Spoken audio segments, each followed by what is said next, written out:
तर पंढरपूरमध्ये अजय बारसकर यांची चारचाकी गाडी जाळली की जाळली या संदर्भात पोलिसांकडून घटनास्थळी जात पंचनामा सुरू आहे। तर आषाढी वारीसाठी पंढरपुरात गेले असता गाडी जाळलेल्या अवस्थेत दिसून आली। मनोज जरांगे यांच्या विरोधात भूमिका घेतल्यानं अजय बारसकर हे चर्चेत आलेले होते।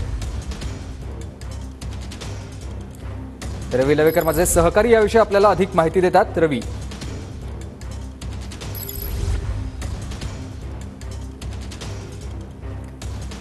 तर पंढरपूरमध्ये अजय बारसकर यांची चारचाकी गाडी जाळली, पोलिसांकडून घटनास्थळी जात पंचनामा सुरू आहे। तर आषाढी वारीसाठी पंढरपुरात गेले असता गाडी जाळल्याच्या अवस्थेत आढळून आली होती। रवी लवेकर माझे सहकारी आपल्यासोबत जोडले गेलेले आहेत। रवी, अधिक माहिती देतात आपल्याला।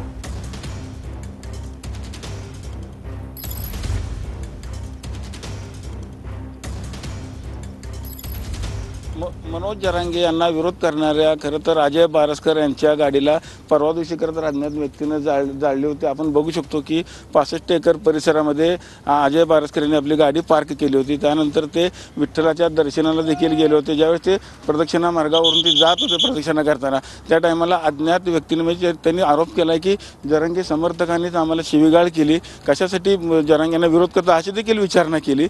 त्यानंतर जर आपण बघितलं ही घटना घडली होती, म्हणजे परवा दिवशी पहाटे ते काल दुपारच्या दरम्यान ही गाडी खरं तर जळालेली आपल्याला पाहायला मिळते। आज सकाळपासूनच पोलिसांनी खरं तर या गाडीचा पंचनामा देखील सुरू केलेला आपण बघू शकतो की तालुका पोलीस ठाण्यात ज्यावेळेस फिर्याद दाखल केली होती त्यानंतर आता पोलिसांनी खरं तर याचा पंचनामा देखील सुरू केलेला आपल्याला पाहायला मिळतोय। आज त्याचा पंचनामा देखील गाडी कशामुळे जळाली, कुणी जाळली, ह्या सगळ्या गोष्टीचा खरं तर खुलासा आता हा पंचनामा झाल्यानंतर